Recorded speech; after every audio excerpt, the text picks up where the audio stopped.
But instead of talking too much golf, I thought our last segment today would be a what if segment. Gave us both some homework and thought we could come up with 3 what ifs for our favorite sports team. And I also asked on social media, but it was late in the day. We haven't really heard much of a response. And asked our friends. A good friend of the show, Andrew Eiler, said his would be Aroldis Chapman given a chance to start for the Reds. He was trying to think outside the box, different than Kyle Orton's fumble or Robbie Hummel not going down. He also said, had the 1994 baseball season been shortened, Griffey hits 62 homers. Had not been short, I should say. And he thinks if Johnny Cueto lasts more than 8 pitches in Game 1 of the 2012 NLDS, the Reds don't tax the bullpen and win the World Series. that was a good Reds team, I will say. But, so, what are your 3 what ifs for the Chicago Cubs? What if there is no rain delay in the Game 7? Because they were down in the dumps on themselves. So that's one of them. It's a good one. What if you said we did homework, but I did no homework? There's just one of them on here I thought would be an obvious one for you, in my opinion. Obviously, what if Steve Bartman never does that? But I try not to talk about Steve Bartman. I know you don't because you're a good guy. But what if Alex Gonzalez turns that double play? That's true. A lot of people forget about that. It would have been tied, maybe. I don't remember. Yeah. But that is definitely one. What if Mark Pryor is the greatest what if? That dude didn't throw a pitch after his 25th birthday. That's insane. That's just insane. He should have won Cy Young in 2003, but I think Eric Gagne won it or something. Closers don't win it anymore. But, that's my 3. Mark Pryor. How Miami Dolphins? 3. Dolphins. The obvious one is what happens if what if they would have chosen Drew Brees over Dante Culpepper. But mine is what if they wouldn't have hired Nick Saban? You know, I don't even know who other candidates would have been at the time. I was too young to really follow that sort of stuff. But Saban was a disaster there. What if Ryan Tannehill doesn't tear his ACL in 2016? That team was rolling at that time. Matt Moore did a fine job filling in, but I think they would have had a better shot with Tannehill there in Pittsburgh. And then my final what if Tua never gets those concussions this year, because they were rolling with him. Comes back, they started playing good football too. Then he picked up another one against Green Bay, and then they had to start Skylar Thompson, and they beat the Bills in that wild card game if Tua plays. I mean, they dang near beat them with Thompson. So, yeah.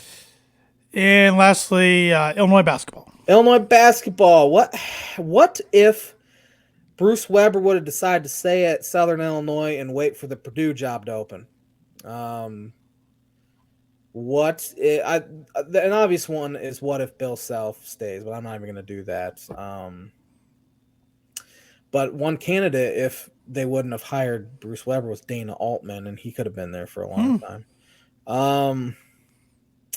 What if the 2021 Illinois team does not go all out to win the Big Ten tournament because they felt slighted for not winning the regular season because of the COVID rules? Because I think they put all their energy into winning that thing, and they just were not prepared for Loyola, which was kind of sad. And then the final one, what if Kendrick Nunn does not get kicked out of school? Because I think Gross would have that team's probably a top 7 or so seed in the NCAA tournament, and they end up missing the NCAA tournament. Gross gets fired. Gross would have easily gotten a contract extension had they made the tournament, and things could have looked significantly different going forward. I was surprised you didn't have anything about the 05 championship game in there. No, we've talked about that a bunch. Yeah, I know you have. It's mainly a lot of what ifs. Like, what if D. Will doesn't hit that 3? Then don't even look back on them as fondly. That's true. That's true. Yeah, That's true. I'm kind of okay where it's at. That's true. Which one do you want me to start off with out of my threes? Boiler football. Boiler football. Well, I will take one that Andrew kind of didn't want to mention. What if Kyle Orton doesn't fumble? I mean, that team's out to a 5-0 lead or 5-0 start that year. They're ranked top 5. He's winning the Heisman at the time. The game's won if he takes a slide. If he slides, he's past the first down marker, but he tries to extend it a little more and fumbles, and then their season went downhill. End up going 7-5. Purdue football for a long time. It's never got to that high, anyways. Ever since, but for a long time, the mojo just wasn't the same. I would say Jeff Brom did help to get the mojo back a little bit. Another what if for me is honestly it's a weird one, but what if 2012 Purdue hangs on and beats Ohio State? Ohio State team that went undefeated that year in the horseshoe. Because I think if they win that game, I don't think Danny Hope gets fired. Right. And then in result, Darrell Hazel doesn't get hired. So Purdue football could be sitting different. And then lastly for me, for Purdue football, I still look back and I think what if the season probably wasn't going to be that great anyways, but in 2019, what if Elijah Sindelar and Rondell Moore don't get hurt? On the same play for the season, and that season everybody got hurt that year, and that tanked. But Purdue football was the hardest one for me to come up with 3 what ifs because I tried to do during my lifetime.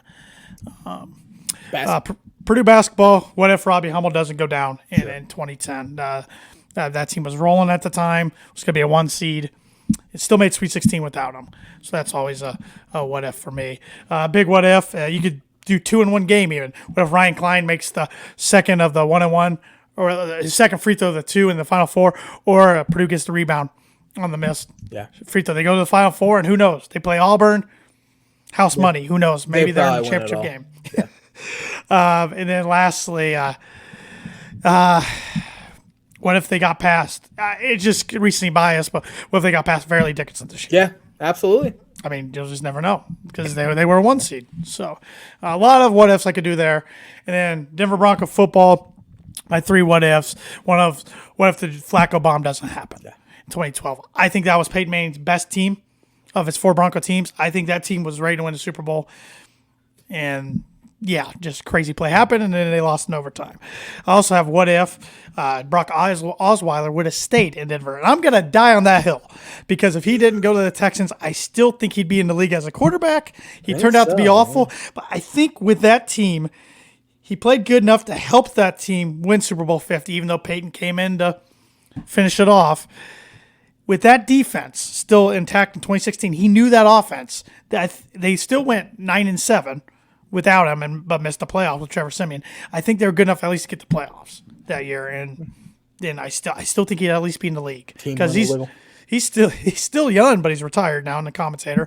And my last what if is back in 2017. What if the Denver Broncos hired Kyle Shanahan instead of Vance Joseph? That's one I think about quite a bit. Because I wanted Kyle Shanahan really bad, and he's become great. Vance Joseph wasn't a good head coach, but now he's back in Denver as the defense coordinator this year. That's still weird to me. So it's very weird, but